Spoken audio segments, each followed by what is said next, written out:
అయినప్పటికీ ఇలాంటి ఒక విపత్కరమైనటువంటి సమయంలో మన చీఫ్ మినిస్టర్ గారు ఒక యువకుల్లాగా యువకుల కంటే ఇంకా ఉత్సాహంగా చాలా చక్కగా ఈ సమయాన్ని ఆ, ఏమాత్రం కూడా వ్యర్థం చేయకుండా ఎన్నో రకాలైనటువంటి సేవా కార్యక్రమాల్ని చేసి ప్రజలకి ఒక ఆపన్న హస్తాన్ని అందించడం చాలా సంతోషంగా ఉంది. వారికి మేము ఆరోగ్యంగా ఉండాలని, ఇంకా ఇలాంటి కార్యక్రమాలు చేయగలిగే శక్తి భగవంతుడు ఇవ్వాలని మంగళాశాసనం చేస్తున్నాం.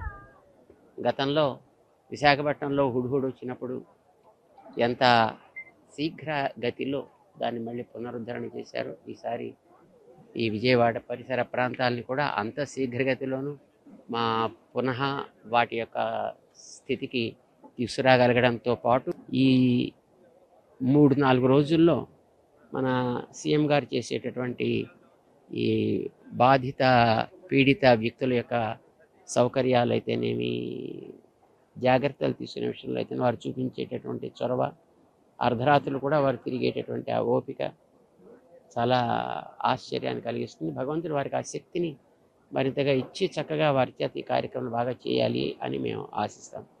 జై శ్రీమన్నారాయణ. అయినప్పటికీ ఇలాంటి ఒక విపత్కరమైనటువంటి సమయంలో మన చీఫ్ మినిస్టర్ గారు ఒక యువకుల్లాగా యువకుల కంటే ఇంకా ఉత్సాహంగా చాలా చక్కగా ఈ సమయాన్ని ఏమాత్రం కూడా వ్యర్థం చేయకుండా ఎన్నో రకాలైనటువంటి సేవా కార్యక్రమాల్ని చేసి ప్రజలకి ఒక ఆపన్న హస్తాన్ని అందించడం చాలా సంతోషంగా ఉంది.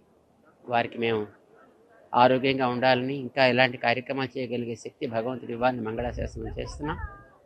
గతంలో విశాఖపట్నంలో హుడ్హుడ్ వచ్చినప్పుడు ఎంత శీఘ్ర గతిలో దాన్ని మళ్ళీ పునరుద్ధరణ చేశారు. ఈసారి ఈ విజయవాడ పరిసర ప్రాంతాలని కూడా అంత శీఘ్రగతిలోనూ మా పునః వాటి యొక్క స్థితికి తీసుకురాగలగడంతో పాటు ఈ 3-4 రోజుల్లో మన సీఎం గారు చేసేటటువంటి ఈ బాధిత పీడిత వ్యక్తుల యొక్క సౌకర్యాలు అయితేనేమి, జాగ్రత్తలు తీసుకునే విషయంలో అయితే వారు చూపించేటటువంటి చొరవ, అర్ధరాత్రులు కూడా వారు తిరిగేటటువంటి ఆ ఓపిక చాలా ఆశ్చర్యాన్ని కలిగిస్తుంది. భగవంతుడు వారికి ఆ శక్తిని మరింతగా ఇచ్చి చక్కగా వారి చేత ఈ కార్యక్రమం బాగా చేయాలి అని మేము ఆశిస్తాం.